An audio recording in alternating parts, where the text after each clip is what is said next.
बिस्मिल्लाहिर्रहमानिर्रहीम, अस्सलाम वालेकुम। प्रोग्रामिंग साइड न्यूज़ के साथ मैं हूं मेज़बान मुफ्तार। रेगुलर बेसिस पर कुछ नई डेवलपमेंट सामने आ रही होती हैं। ऐसे में 27वीं तरमीम की गूंज हर जगह सुनाई देने लगी और उसके बाद हमने देखा कि 27वीं तरमीम के मामला सामने आए।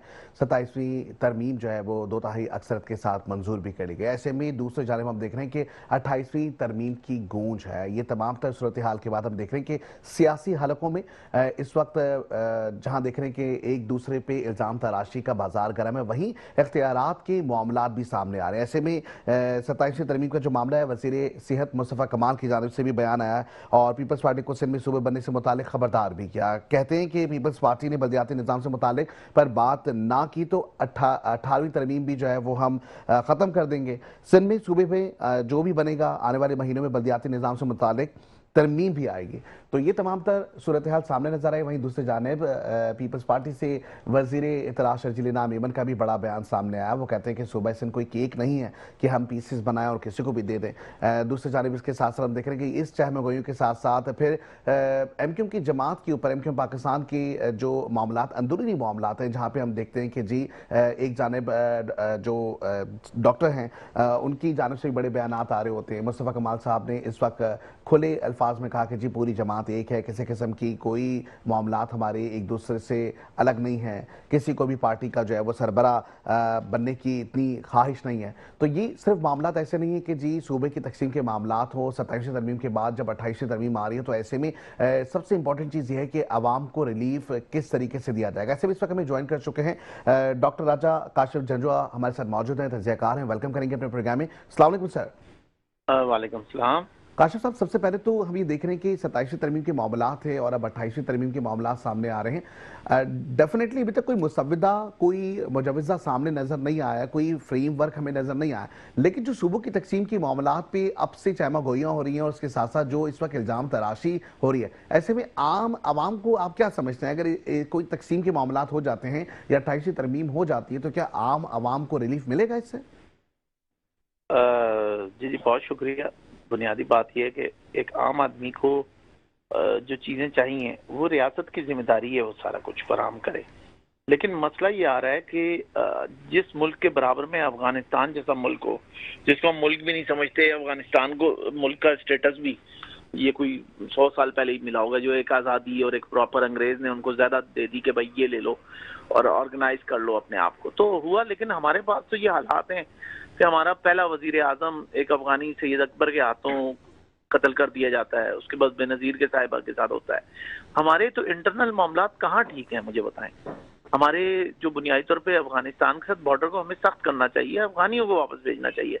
आम आदमी को रिलीफ तब मिलेगा, आप बेशक 50 तरमीमें ले आएं और एक तरमीम इनको जरूर लानी चाहिए, एक आइन के अंदर एक शिक जरूर लानी चाहिए कि हम अफगानिस्तान के साथ हर तरह का ताल्लुक, कता ताल्लुक करते हैं और अफगानियों को जितने भी हैं शनाख्ती कार्ड बना के बैठे हैं उन सबको हम पाकिस्तान से बाहर निकालते हैं, क्योंकि पाकिस्तान के छोटे बड़े जितने शहर हैं सब में अफगानी बैठे हुए हैं पाकिस्तान का शनाख्ती कार्ड लेके।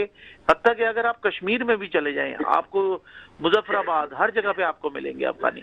हमारा मसला तो वो है कि हमारी मईशत को अफगानियों ने तबाह कर दिया है। वो यहाँ बॉर्डर पार करते ही पश्तो बोलते हैं तो वो अपने आप को पठान जाहिर करते हैं, जबकि वो बुनियादी तौर पे असलन अफगान है। तो जब ऐसी तरमीम जिस दिन आएगी हमारी कौमी असेंबली में, हमारे सेनेट से पास होगी और उस दिन के बाद ये पूरे पाकिस्तान से अफगानियों का और निकाला जाएगा और ये तय हो जाएगा कि हमारे अफगानिस्तान से किसी किस्म का कोई ताल्लुक नहीं है और अफगानियों के लिए हम बिल्कुल क्लोज कर देंगे चैप्टर। उस दिन हमारे मुल्क में आम आदमी को सुकून मिलेगा और बेहतरी आएगी, क्योंकि हमारे शहरों में से अफगानी निकल जाएगा और मईशत जो है, कारोबार एक आम आदमी के पास आएगा जितने भी शहर हैं। अभी तो आप देख लेना, आप पिंडी क्या, लाहौर क्या, कराची क्या, इवन चकवाल जैसे आप छोटे शहर चले जाएं, पेशावर आप चले जाएं, कोयटा जाएं, कौन सा शहर है जहां अफगानी नहीं बैठे हुए। 1980-78 से लेके आज तक आपके सामने 40-50 सालों में अफगानिस्तान बन चुका है पाकिस्तान, मिनी अफगानिस्तान है, जहाँ बल्कि इस्लामाबाद का भी आप देख लें, खुद कुछ धमाका हो जाता है इस्लामाबाद हाई कोर्ट के सामने। तो किसको पकड़ा गया, किसी को गिरफ्तारी हुई, मुझे बताएं। कोई मास्टरमाइंड, हम कहते हैं मास्टरमाइंड तो आपके सारे काबुल से निकलते हैं। लेकिन फिर हम ताने कह देते बाने और हैं शवाहिद तो कि अफगानिस्तान से बताए जा रहे थे कि जो दहशतगर्द है अफगानिस्तान से जो है उसका ताल्लुक बताया जा रहा था। और डेफिनेटली ये एक तो जाहिर है कि पूरे पाकिस्तान में इस वक्त हम देख रहे हैं कि बैरूनी सतह पे देखें, अंदरूनी सतह पे देखें, दहशतगर्दी का बाजार गर्म हुआ है और ऐसे में इसको तो हुकूमत को कंट्रोल करना चाहिए। लेकिन सर दूसरी जानिब हम देख रहे हैं कि जिस तरीके से महंगाई बढ़ती हुई नजर आ रही, जिस तरीके से इख्तियारात की बात हो रही होती है, एक जानिब हम देखें सियासी जमातें इख्तियारात के लिए रोती हुई दिखाई देती हैं, तो कहीं अभी देखते हैं कि इख्तियारात की बंदरबाट नजर आ रही है। तो ऐसे में सूबों की तकसीम वाहिद हल नजर नहीं आ रहा क्या? देखें, सूबों की तकसीम से ज्यादा अहम यह है कि हमारी मईशत मकामी लोग चला रहे हों। अब आप देखें, ट्रंप ने भी तो यही किया ना, वहां पे आपके सामने जो वीजा थे, जो वीजे बंद कर दिए उसने, कि जो ये लोग आते थे वर्क परमिट और चीजों को बड़ा सख्ती उसने शुरू कर दी। उसकी वजह ये क्या है, उन्होंने टैरिफ क्यों लगाया बैरूनी जो चीजें आ रही थी, उसने अपनी मईशत को बचाया ना ट्रंप ने। आप हम अच्छा समझे या बुरा समझे, ट्रंप अमेरिका के लिए बेहतर है, बल्कि बेहतरीन है। हमें ट्रंप जैसा हुक्मरान चाहिए, हमें ट्रंप जैसे एक दामाद चाहिए। मैक्सिको के लिए आपके सामने उसने कहा मैं बॉर्डर लगाता हूँ, मैक्सिको को बंद करता हूँ। डेमोक्रेट्स तो आपके सामने न्यूयॉर्क के होटलों में भर रहे थे, मैक्सिको से और इधर उधर से लोग आते थे, वहां भर रहे थे। आज इंग्लैंड के हालात देख लें, यूके में पनागुजीनों को रोका जा रहा है, वहां पे भी पार्लियामेंट अब कह रही है ना कि नहीं, हम ये नहीं करेंगे, नहीं आने देंगे पनागुजीन, ये एग्जाइल, जलावतनी की जाली असली जो भी लोग लेके आते थे। अब यूरोप बदल रहा है, अमेरिका बदल रहा है, तो क्या हम नहीं बदलेंगे? हम नहीं बदलेंगे।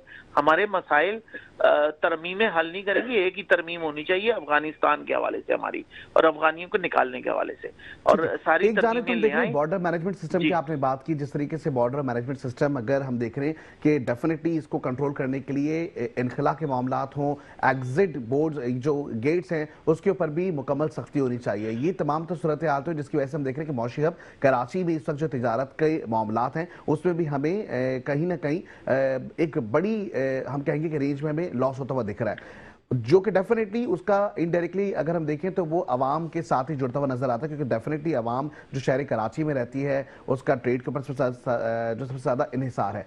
लेकिन सर ये भी तो एक मामला सामने आया कि 28वीं तरमीम के जो मामला इस वक्त हम देख रहे हैं, अगर 28वीं तरमीम मंजूर हो जाती है जिसका मुसविदा अभी नहीं आया, कोई ड्राफ्ट नहीं है, लेकिन जो बात की जा रही है, आपको नहीं लगता कि इतना बड़ा पॉपुलेटेड पूरी स्टेट है, पूरा ये सूबा है, अगर इस तरह की डिस्ट्रीब्यूशन हो जाती है और इख्तियारात सबके पास एक एक करके चले जाते हैं तो इससे मैकेनिज्म एक ज्यादा स्ट्रांग हो जाएगा? देखें, हम तो नियत तब ठीक मानेंगे ना कि पीपल्स पार्टी अगर मुखलिस है और सिस्टम हमारा मुखलिस है, तो सबसे पहले कराची को सूबे का दर्जा दे दें। इब्तिदा करें ना पाकिस्तान के सबसे बड़े शहर से, सिंध से शुरू करें। सिंध में आप बनाएं, सिंध में 3 सूबे बनते हैं। सराइकी सूबा बनाना है तो सिंध में बहुत बड़ी तादाद में सराइकी बोलने वाले हैं, उनको दें ना। इवन के हमारे पास तो आसिफ अली जरदारी भी तो सराइकी स्पीकिंग ही है। सिंध में जितने ये बलोच आबाद हैं, जो रहीम यार खान इन जगहों से गए हुए हैं, क्योंकि मीर चाकर इन तो हुमायूं के साथ इसी रीजन में आया था ना। आप देखें, हुमायूं के साथ आया, मीर चाकर इनकी आमद हुई। अब तक 3 सूबों की जो बात हुई जिसमें बताया जा रहा है कि मीरान, कराची और सिंध, ये 3 जो सूबे बनाए जाएंगे, लेकिन इससे पहले जो एक फॉर्मेट आया था जिसमें बताया जा रहा था कि पूरे सूबे के जो है वो 5 सूबे बनाए जाएंगे ताकि इख्तियारात जो है वो मुकम्मल तौर पर ट्रांसफर हो सकें। जी देखें, सूबे बनाने से पहली बात यह कि क्या फर्क पड़ेगा, आपको एक असेंबली बनानी पड़ेगी, फिर मजीद लोगों को पैसे देने पड़ेंगे, वजीर आला, पूरी कोर्ट्स दोबारा बनेंगी, आपकी स्टेशनरी के ऊपर 8-10 अरब रुपए लग जाएंगे। अरब रुपए का खेल है, धंधा वही रहेगा जो पुराना है, खेल वही रहेगा, खिलाड़ी बदल जाएंगे। जो आम एमपीए था वो वजीर बन जाएगा नए सूबे में। तो आप बनाएं, आप कराची को बनाएं सूबा, आप अंदरूनी सिंध में जो बेल्ट है आप उसको करें। 3 से 4 सूबे तो सिंध में निकल आते हैं, इतनी बड़ी आबादी है, बनाएं आप। और रह गई पंजाब, सराइकी तो 1962 से पहले तो सराइकी का लफ्ज ही नहीं था, ये तो इसके बाद इन्होंने क्वाइन किया। सराइकी तो बेसिकली सिंध में बोली जाती है। सराइकी सूबा आपने बनाना है तो सूबा सरहद में आप जाएं, केपी के अंदर यही डेरा इस्माइल और ये जो गंडापुर वगैरह बैठे हैं, ये सारी यहाँ सराइकी बोली जाती है, तो सराइकी का बना दें फिर आप सूबा, उसको मिला के बनाएं आप इनको। तो अगर नहीं बनाते तो क्योंकि सराइकी बुनियादी तौर पर तो पंजाबी का लबो लहजा है जो बुनियादी तौर पर मुल्तानी कहलाता था, अब ये चीजें कंफ्यूजन इसलिए क्रिएट की जा रही है ताकि जो लोग 1857 में अंग्रेज के साथ खड़े हुए थे, आज उन्हीं की औलादें ये सराइकी टाइप की तकाजे कर रहे हैं, क्योंकि उनको वजीर आला बनना है और उन्होंने अपनी हुक्मरानी लेनी है। और मकामी लोगों को क्या मिलता है? साउथ पंजाब के हालात देखें, हर दौर में वहां पे वजीर रहे, वहां पे कुछ नहीं बनता रहा। ये तो अभी नून लीग की गवर्नमेंट आई, मरियम नवाज साहिबा ने अच्छे कदम उठाए कि वहां पे भी मेट्रो और बसेस, इलेक्ट्रिक बसेस पूरे पंजाब में दी, छोटे छोटे शहरों में दी। और उन्होंने एक बड़ी खूबसूरत बात की कि एनएफसी अवार्ड में हमें जो हिस्सा मिलता है हम तो अपने वसाइल के अंदर कर रहे हैं। सिंध को भी मिलता है, बलूचिस्तान को भी मिलता है, कि सबको पैसे मिलते हैं, तो बाकी काम नहीं करते ना। लगाने वाले कराची में लगाएं। एमक्यूएम ने कराची में जलाओ गिराओ 92 से जो शुरू किया, तो तमाम बसें जला दी। तो नई बसें कहां से आती? क्योंकि इन्वेस्टर ही भाग गया। एमक्यूएम ने तो इन्वेस्टर भगाया कराची से। आज अगर एमक्यूएम ये कहती है कि जी हम कराची के दावेदार हैं, तो कराची को तबाह करने के भी दावा आपका ही होना चाहिए ना, उसकी जिम्मेदारी भी कबूल करें। तो आज पीपल्स पार्टी से ज्यादा एमक्यूएम की जिम्मेदारी थी कि उन्होंने सिर्फ हड़तालें, जलाओ गिराओ, टारगेट किलिंग, बोरीबंद लाशें वो दे के कराची से अमन खत्म कर दिया। कोई कारोबारी बंदा आता ही नहीं है। और मुशर्रफ दौर में जब सब कुछ इनको मिला था, इन्होंने कोई बसें, कोई और कोई सिलसिले बना लेते ना। इन्होंने तो सिर्फ वो चीजें बनाई जिसमें पैसे आते थे, और वो तो जमात इस्लामी ने काम किया। मुशर्रफ के दौर में उनका मेयर आ गया तो 4 साल उन्होंने प्रोजेक्ट दिए, और बाद में आने वाले सालों में उन्हीं प्रोजेक्ट्स पे एमक्यूएम ने तख्तियां लगाई अपनी।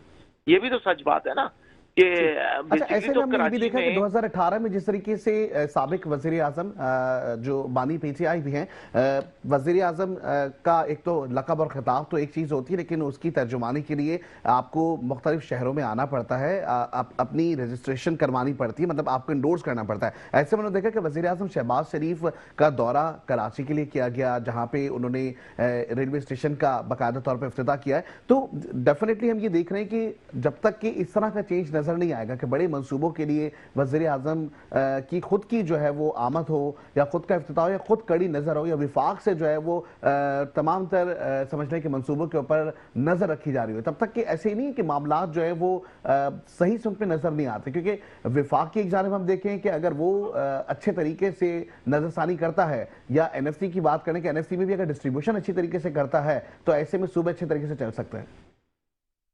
देखें, इस वक्त जो आप प्राइम मिनिस्टर की बात कर रहे हैं ना, शहबाज शरीफ की, मुस्लिम लीग नून को चाहिए वाकई सिंध में काम करे, और कराची में खास तौर पे। और कराची के मौजूदा जिस तरह मरीम नवाज ने काम किए हैं, और नून लीग ने जिस तरह अपने वफाक में सूबे में एग्जाम्पल सेट की है, उसके बाद अगर मुस्लिम लीग नून कराची में वर्किंग शुरू करे, तो मैं नहीं समझता कि आधा कराची उनके पास चला जाएगा। और क्योंकि लोग देखें, तरक्की को कराची के लोग तो तरसे हुए हैं, उन्होंने तो कभी मेट्रो की चीजें टेक्निकली देखी ही नहीं। तो अगर मुस्लिम लीग नून को वाकई काम करना चाहिए कराची पे, मैं तो मरीम नवाज साहिबा से कहूंगा कि वो कराची को की ओनरशिप लें और उसके ऊपर काम करें। मुस्लिम लीग नून के झंडे लगाएं। सवाल ये पैदा होता है, क्या ओनरशिप मिल सकेगी? सवाल तो ये भी पैदा होता है, क्या ओनरशिप मिल सकेगी? देखें, ओनरशिप बिल्कुल हो सकती है, क्यों नहीं हो सकती? यही तो हम सवाल कर रहे हैं कि मुस्लिम लीग नून कराची पे तवज्जो दे, सियासी तौर पे एक्टिव हो। और जिस दिन मुस्लिम लीग नून कराची पे एक्टिव हो गई तो सारी चीजें बदल जाएंगी। क्योंकि एमक्यूएम कराची ने आजमाई हुई है, पीपल्स पार्टी आजमाई हुई है, पीछे एक मुस्लिम लीग नून ही रह गई है ना, जो काम करती है। अगर आपकी बात करें तो एमक्यूएम पाकिस्तान की बात करें, एमक्यूएम पाकिस्तान अब इस वक्त देखें तो इत्तेहादी जमात भी है नून लीग के साथ, तो ऐसे में आपको नहीं लगता कि जी एमक्यूएम का होल्ड भी यहाँ पर होगा? अगर हम नून लीग की बात करें कि नून लीग को यहाँ के काम करना होगा, तो डेफिनेटली इत्तेहादी जमात तो एमक्यूएम पाकिस्तान है, तो वो भी यहीं पर ही बराजमान होगी। देखें, मुस्लिम लीग नून कराची में काम इसी वजह से तो नहीं करती कि एमक्यूएम उनके साथ ये तय कर लेते हैं, डायरेक्ट इनडायरेक्ट या जो भी, कि हमने संभाला हुआ है, हमारा वोट बैंक है, हमारी चीजें हैं, आप हमें ये चीजें करें, हम आपकी हुकूमत में सपोर्ट करेंगे। तो फिर मुस्लिम लीग नून को भी लगता है आसानी कि ठीक है ना, हम जाके वहां पे मेहनत करेंगे, वोटर डेवलप करेंगे, वहां तरक्याती काम करेंगे, हम पैसे देते हैं नून लीग को। किसी पार्टी सलूक उनके दिमागों में बसा हुआ है। नहीं, मैं सुन नहीं सका ये लफ्ज, क्या था आपने कहा? मीन्स तो यही हुआ ना कि मुस्लिम लीग नून की जमात काम तो करना चाह रही है, लेकिन इस तरीके से अगर होगा तो इनडायरेक्टली अगर देखें तो कराची शहर के लिए काम होता हुआ दिखाई नहीं देगा आने वाले वक्तों में भी। हाँ, मतलब मुस्लिम लीग नून को अब फैसला करना चाहिए कि वो अपने इत्तेहादियों की तरफ देखेगी। तो फिर तो 1990 के ज़माने से जब से मुस्लिम लीग नून की गवर्नमेंट आई, तो एमक्यूएम ने तो हर दौर में इनके साथ इत्तेहाद में शामिल हुई और अपने मुतालबात मनवाए, पैसे भी लिए, चीज़ें भी की, फंड भी लिए, सब कुछ किया, डिलीवर नहीं किया। तो मुस्लिम लीग नून को अब चाहिए जब एज अपने अलायंस की जगह वो खुद जाके काम करे और डायरेक्ट डिलीवर करे। अब इससे काम नहीं चलेगा क्योंकि एमक्यूएम एज इत्तेहादी बेनिफिट तो ले लेती है, लेकिन एक आम कराची के रहने वाले को वो बेनिफिट नहीं मिलते, इसलिए वो सवाली भी है और परेशान भी है। और कराची के लोग तो खुशियों को तरसे हुए, मैं तो कहता हूँ, और उसकी वजह ये है कि वहाँ के हालात ऐसे बनाए गए हैं। वरना कराची देखें, खूबसूरत शहर, खूबसूरत लोग, खूबसूरत बात करने वाली, और लेकिन इसके बावजूद उनके साथ ज्यादतियां इसीलिए हो रही हैं कि वो अब वोट बैंक के जरिए अपना फैसला करें।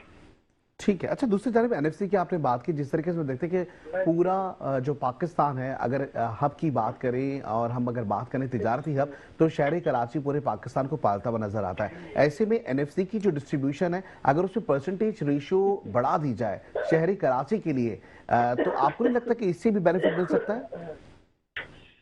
देखें, पहली चीज ये कि कराची ना टैक्स जनरेट नहीं करता, टैक्स कलेक्ट करता है। टैक्स कलेक्ट इस तरह करता है कि तमाम बैंकों के हेडक्वार्टर कराची में है, तमाम देखें शिपमेंट हो रही है कराची से, तो पूरे मुल्क का टैक्स आ जाता है कराची में। आपको नजर आता है कि कराची में बड़ी टैक्स कलेक्शन, मतलब टैक्स जनरेट हो रहा है, बेसिकली कलेक्शन हो रही है।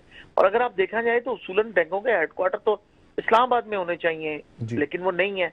इवन के स्टेट बैंक भी कराची में, उसका भी पूरा का पूरा सेटअप इस्लामाबाद में होना चाहिए, वफाक के अंदर, लेकिन नहीं है। तो इस वजह से बहुत सारी चीजें हमें लगता है कि कराची, जैसे कि माजी में बताया गया कि जी बहुत ज्यादा पता नहीं रेवेन्यू जनरेट कर रहा है, वो रेवेन्यू जनरेट नहीं कर रहा, रेवेन्यू कलेक्ट कर रहा है, कलेक्टर है, जनरेटर नहीं है। ये डिफरेंस समझना चाहिए। अच्छा, दूसरा जी, बहुत शुक्रिया, आप हमारे साथ मौजूद है, आपका मौक़िफ़ आ गया काशिफ जंजोर साहब। और जैसे कि सूरत हाल हम देख रहे हैं कि एक जानिब जहां पर सियासी मामलात या इल्ज़ाम तराशी का बाजार गर्म होता दिखाई दे रहा है, एक दूसरे के ऊपर सिर्फ परफॉर्मेंस बेसिस पे नहीं, बल्कि अगर हम देखें तो किरदार कशी के मामला भी सामने आ रहे हैं। यहाँ वक्त ब्रेक पे जाएंगे, वापस आते हैं, हमारे साथ जुड़े रहें, देखते रहे हमारे प्रोग्राम जिसका नाम inside the news. Welcome back to the show. जैसे कि प्रोग्राम में हम बात कर रहे थे खास करके शहरी कराची के हवाले से, जहाँ देख रहे हैं कि 27वीं तरमीम के बाद 28वीं तरमीम के मामला सामने आ रहे हैं। ऐसे में हमें ज्वाइन किया है मेरी जमात इस्लामी कराची मुन्ना मुजफ्फर साहब ने। सबसे पहले वेलकम करेंगे अपने प्रोग्राम में। अस्सलाम वालेकुम सर। वालेकुम सलाम सर। मुन्ना मुजफ्फर साहब, तमाम तो सूरत हाल सबके सामने है। शहरी कराची की बात करें या पूरे सूबा सिंध की बात करें तो इंफ्रास्ट्रक्चर तबाहली का शिकार नजर आ रहा है। ऐसे में आपने वज़ीर आज़म साहब से 500 अरब का मुतालबा भी किया है, तो मैं जानना चाहूंगा इस चीज को कि 500 अरब रुपए में आपको लगता है कि क्या पूरा शहरी कराची बन जाएगा?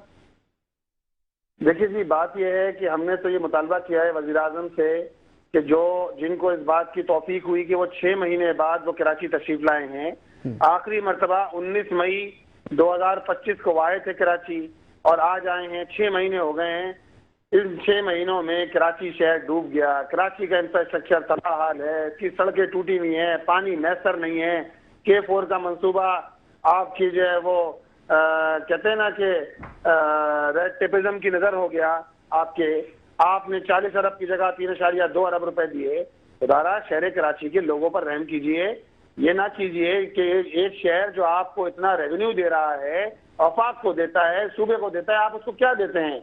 आपके पास इस शहर के हवाले से आपकी तरजीहात ये हैं, आपकी प्रायोरिटी ये है कि आप इस शहर को आप वक्त देने के लिए तैयार नहीं है। 2016 के बाद से लेकर आज तक कोई प्राइम मिनिस्टर एक रात नहीं ठहरा है कराची में। ये आपकी तरजीहात हैं शहर कराची के हवाले से। और आपकी मंजूर नजर MQM कि जो आप अभी जरदारी साहब को वोट देने के लिए चौक पे अपना वोट फरोख्त कर रहे थे, कभी इनके सामने कौमी मुफाद होता है, कभी वसीतर मुफाद होता है, कभी जरूरत होती है, कभी मजबूरी होती है, ये सारे लोग इन्होंने कराची शहर को भेज दिया।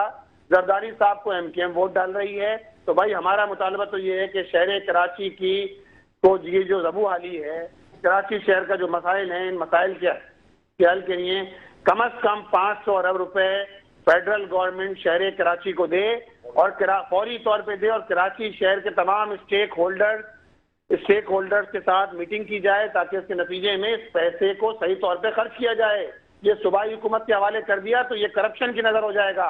इसलिए जरूरत है तमाम स्टेक होल्डर्स को ऑन बोर्ड लिया जाए, और न सिर्फ वफाकी हुकूमत बल्कि सूबाई हुकूमत को चाहिए कि फौरी तौर पे हर टाउन को 2 अरब रुपए कम से कम दिए जाएं, ताकि इस शहर का जो टूटा हुआ इंफ्रास्ट्रक्चर है, अंडरपासेस बन नहीं रहे, रेड लाइन के नाम पर खोद के डाल दिया है, हर चीज तबाह कर दी है। कोई प्रोजेक्ट ऐसा नहीं है कि जो जिसकी कोई अपनी तारीख हो कि प्रोजेक्ट कब मुकम्मल होगा, आप तारीख भी देने के लिए तैयार नहीं है। ये सूरत हाल है कि जिससे इस वक्त शहर कराची गुजर रहा है। इसलिए हमारा मुतालबा बिल्कुल वाज़ेह है, फौरी तौर पे 500 अरब रुपए तरक्याती फंड के कराची शहर को दिए जाएं। इसी तरह वज़ीर आला 2 अरब रुपए हर टाउन को दें ताकि तरक्याती काम के अंदर तेजी आ सके, और कुछ ना कुछ कराची शहर के अंदर जो है ये तरक्याती काम नजर भी आए। ठीक है। अच्छा, दूसरी जानिब मेयर कराची मुर्तज़ा वहाब ये भी कहते नजर आते हैं कि एक जानिब एमक्यूएम को देखें तो वो फंड्स का रोनर होती है, दूसरी जानिब हम तो सारा फंड्स जो है वो जमात इस्लामी को दे देते हैं। कहाँ लगता है इसकी अकाउंटेबिलिटी जब करने जाते हैं तो कोई जवाब नहीं आता। देखिए, मुर्तज़ा वहाब साहब का तो मामला ये है कि वो चिड़ियाघर से सफारी पार्क से चिड़ियाघर, उनकी तो उछल कूद इतनी ही रह गई है अब। तो इसलिए मुर्तज़ा वहाब साहब की बातों को ज्यादा संजीदा लेने की जरूरत नहीं है। आप ये जो सवाल आप मुझसे कर रहे हैं, आप मुर्तज़ा वहाब साहब से ये सवाल कर लीजिए कि उन्होंने कितना फंड दिया है। वो 4 आने नहीं दिए इन्होंने डेवलपमेंट के, ठीक, 4 आने नहीं दिए। अच्छा, अब जो कैसी बात कर रहे हैं ये जरा बताएं, तो ये जरा बताएं, अपने 13 टाउन का बताएं, ये लियारी टाउन का बताएं, ये बल्दिया टाउन का बताएं, ये किमाली टाउन का बताएं, गडाब का बताएं, मलीर का बताएं, मोरियो मीर बहर का बताएं, चनेसर टाउन का बताएं। ये टाउन तो वो हैं जो तबाह हैं। अगर काम कहीं हो भी रहा है तो वो जमात इस्लामी के 9 टाउन के अंदर हो रहा है। बाकी तो सदर टाउन का भी बेड़ा गर्क है, शाह फैसल टाउन का भी बेड़ा गर्क है, जहाँ पीटीआई के चेयरमैन मौजूद हैं। कब्जे हो रहे हैं पार्कों पे, खेलों के मैदानों पे कब्जे हो रहे हैं। डेवलपमेंट अगर अल्हम्दुलिल्लाह अगर कहीं डेवलपमेंट हो रही है तो जमात इस्लामी के टाउन्स के अंदर डेवलपमेंट हो रही है जो नजर आ रही है, और जब नजर आ रही है तो इनको परेशानी लायक हो जाती है। तो जो सवाल आपने मुझसे किया है आप जरा मुर्तज़ा वहाब साहब से भी कर लीजिएगा जी। अच्छा, दूसरी जानिब अब देखिए गुलशन इकबाल में भी हम अगर बात करें, जाहिर आपके बहुत सारे टाउन हैं, गुलशन इकबाल में भी नजर रखनी काफी ज्यादा जरूरी होगी, क्योंकि वहां भी हम देख रहे हैं कि अभी जो सड़कें और जो हालत है काफी ज्यादा पेचीदा नजर आ रहा है। अच्छा, दूसरी जानिब आपने कहा कि जाहिर है कि फंड्स मिल जाएंगे, तरक्याती काम हो जाएंगे, 500 अरब का आप मुतालबा करें। ऐसे में जो अब चहमा गोइयां हो रही कि 27वीं तरमीम के बाद 28वीं तरमीम और सूबा बना दिया जाए, आपको लगता है कि क्या इंतजामिया की जो कारकर्दगी है उस पर काम करने की जरूरत है, या अलग सूबा बना के अलग लोग बनाए जाए? जी, आप 2 सवाल कर रहे हैं, एक गुलशन टाउन के हवाले से और दूसरा कर रहे हैं आप 26वीं 27वीं तरमीम। जी भाई, जिन लोगों ने 26वीं तरमीम 27वीं तरमीम की है उनको चाहिए वो 28वीं तरमीम भी कर लें। भाई, लोगों को क्यों लड़ाते हैं आपस में? यही एमक्यूएम थी जो 18वीं तरमीम के अंदर पेश थी, यही एमक्यूएम थी जो सिंध बिल्डिंग कंट्रोल अथॉरिटी बेच रही थी, एक कराची बिल्डिंग कंट्रोल अथॉरिटी होता था बेच रही थी। यही एमक्यूएम है जो Sindh solid waste management board का इदारा था, जो सैनिटरी का इदारा था, इसको बेच रही थी पीपल्स पार्टी के साथ मिलकर। तो इतनी जहमत क्यों करते हैं? आज भी मुस्तफा कमाल साहब ने प्रेस कॉन्फ्रेंस की है। ये प्रेस कॉन्फ्रेंस क्या है? ये तो कहते हैं ना, गुड्डे को चाबी दे दो, वो गुड्डा जो है चलना शुरू कर देता है, बोलना शुरू कर देता है। इनकी प्रेस कॉन्फ्रेंस, ये तो विकेट के दोनों जानिब खेलने वाले लोग हैं। ये सारे लोग मुफादात के लिए यकजा हैं। ये शहर कराची को देना कुछ नहीं जानते। ये शहर कराची को लूट मार कर रहे हैं और मजे ले रहे हैं, वजारतों के मजे ले रहे हैं। खालिद मकबूल सिद्दीकी साहब भी ये भी ले रहे हैं। 18वीं तरमीम जरा बताया ना पीपल्स पार्टी, क्या हुआ 18वीं तरमीम के बाद? 18वीं तरमीम के बाद डेवोल्यूशन ऑफ पावर क्यों नहीं हुआ? लोगों इख्तियारात निचली सतह पर तकसीम क्यों नहीं हुए? 18वीं तरमीम से पहले लोकल बॉडीज को 49% शेयर था उसका टोटल बजट में सिंध हुकूमत के। अब ये बजट 5.8% रह गया है लोकल बॉडीज का बजट। तो आप ना पीएफटी करें, ना आप इख्तियारात नीचे की सतह पर तकसीम करें। आप जो है वो कहते हैं ना कि वो आप डेमोक्रेसी जमहूरियत की राह गलाते रहें। और पीपल्स पार्टी तो इस वक्त इस्टेब्लिशमेंट की A++ टीम बनी हुई है। पीपल्स पार्टी जरा पूछे ना रजा रब्बानी साहब से, एतजाज खान साहब से पूछें जो इस्टेब्लिशमेंट की बात करते थे। आज पीपल्स पार्टी A++ टीम बनी हुई है। एमक्यूएम तो चौक पे बैठी है, कोई भी आए खरीद ले, वो कह देंगे जी हमारा जो है वो हमने जो है वसी तर मुफाद में किया है, हमारी मजबूरी थी, हमारी जरूरत थी। यही कर रहे हैं एमक्यूएम। इसी तरह 40 साल इन्होंने गुजार दिए। 17 साल से पीपल्स पार्टी मतलब ये हुआ कि जो तरामीम के मामला सामने आ रहे हैं, ये तरामीम जो है वो अवामी मफादात के लिए बल्कि हुकूमती मफादात के लिए किए जा रहे हैं। आप मुझे बताइए ना 27वीं तरमीम का आवाम को कितना फायदा हुआ? आप मुझे जरा बताइए कितना फायदा हुआ 27वीं तरमीम को? सिर्फ इसके अलावा कुछ भी नहीं हुआ कि जरदारी साहब को इस्तिस्ना दे दिया गया, इसके अलावा कुछ भी नहीं हुआ। कि जो अदालत से पहले जुडिशल काउंसिल बना करती थी, अब जनाब इंसानिया को इख्तियार मिल गया है कि जिसको चाहे गज लगाए।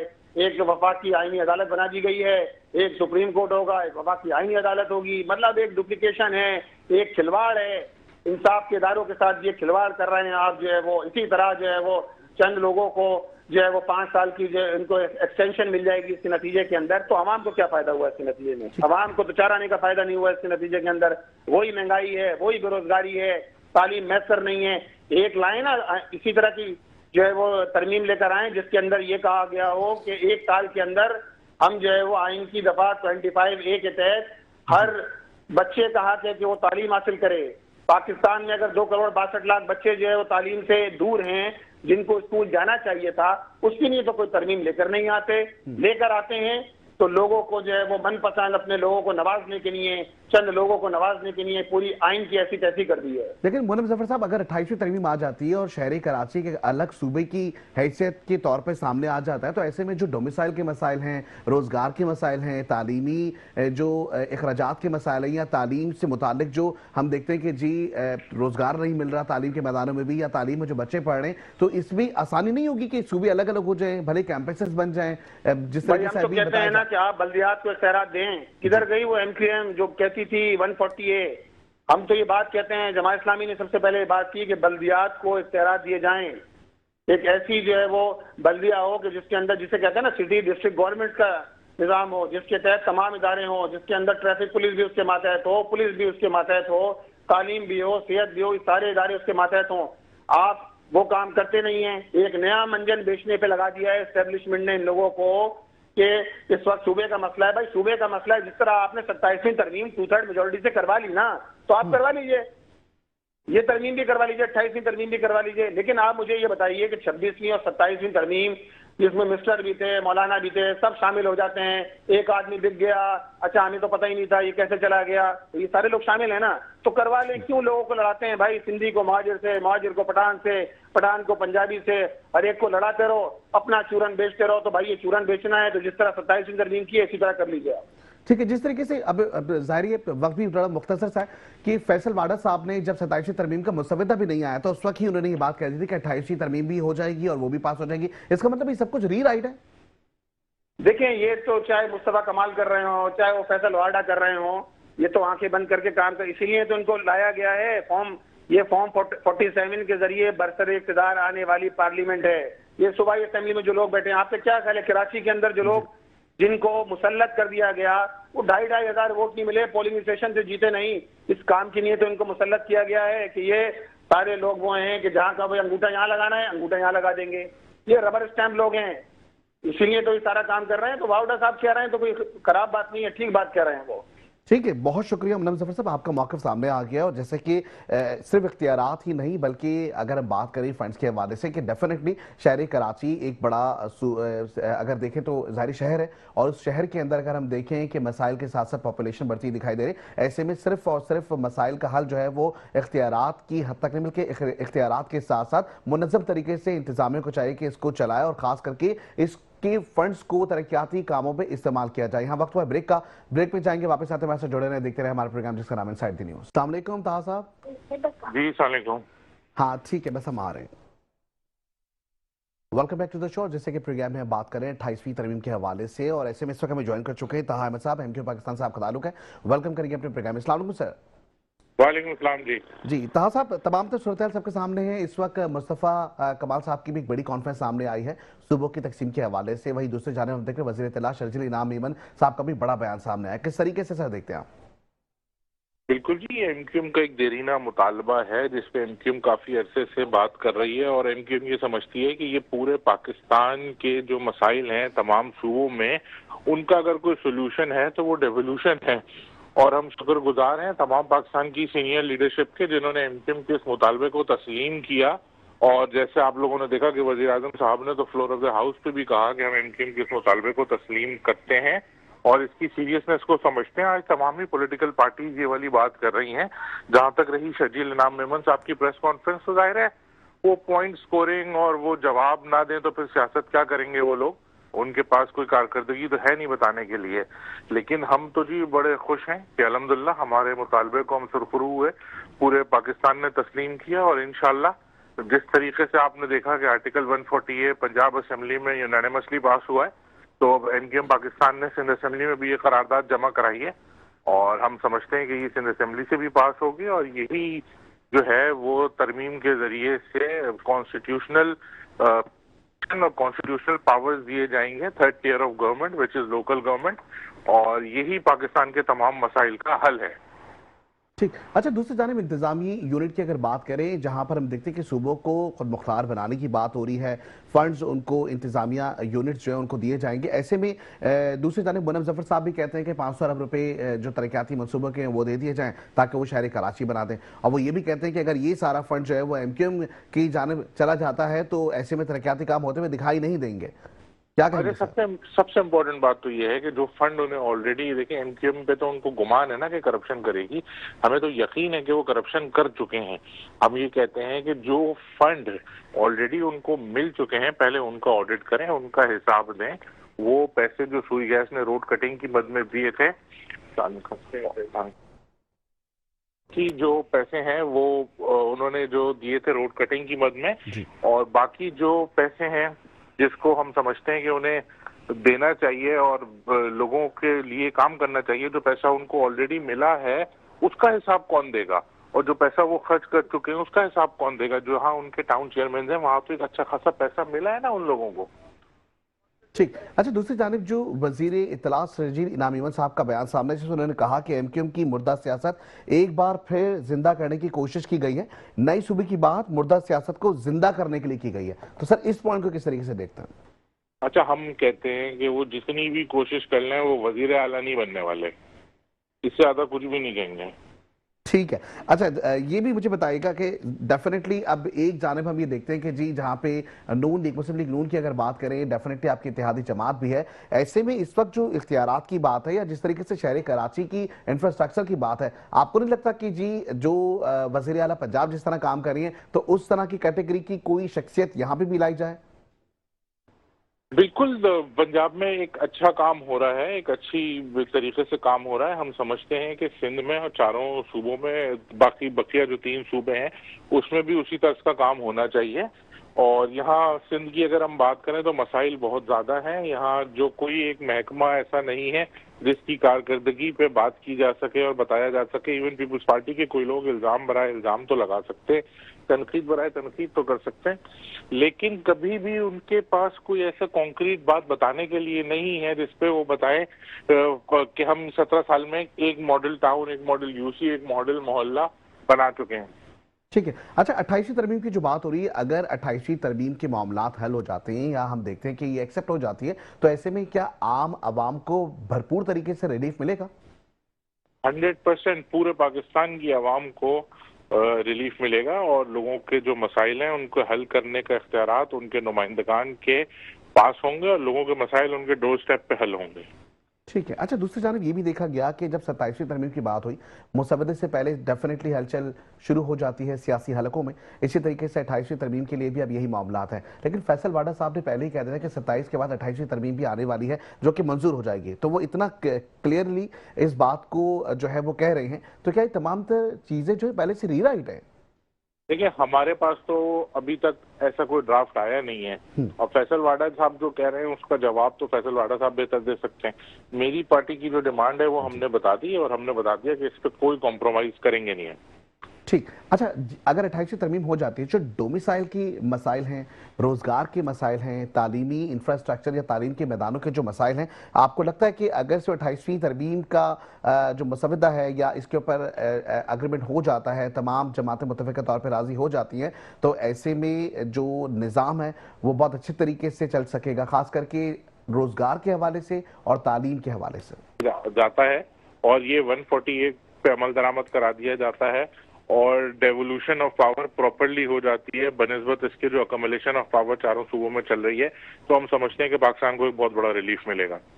ठीक है, बहुत शुक्रिया, आप हमारे साथ मौजूद थे। ताहा अहमद साहब, एमक्यू पाकिस्तान साहब का ताल्लुक है और आपका मौक़िफ़ भी सामने आ गया। और जैसे कि डेफिनेटली प्रोग्राम बहुत ही मुख्तसर सा है, 27वीं तरमीम के बाद 28वीं तरमीम के मामलात हैं और डेफिनेटली एक आम आवाम को रिलीफ देने के लिए तमाम सियासी जमातों को एक प्लेटफॉर्म पर आना होगा, एक प्लेटफॉर्म पर बैठ कर आवाम के लिए सोचना पड़ेगा। आज के प्रोग्राम में इतना ही। ज़िंदगी हालात इंडिया साथ होगी, आपसे फिर कल मुलाकात। अपना बहुत ज़्यादा ख्याल रखिएगा। पाकिस्तान जिंदाबाद, पाकिस्तान हमेशा जिंदाबाद रहेगा।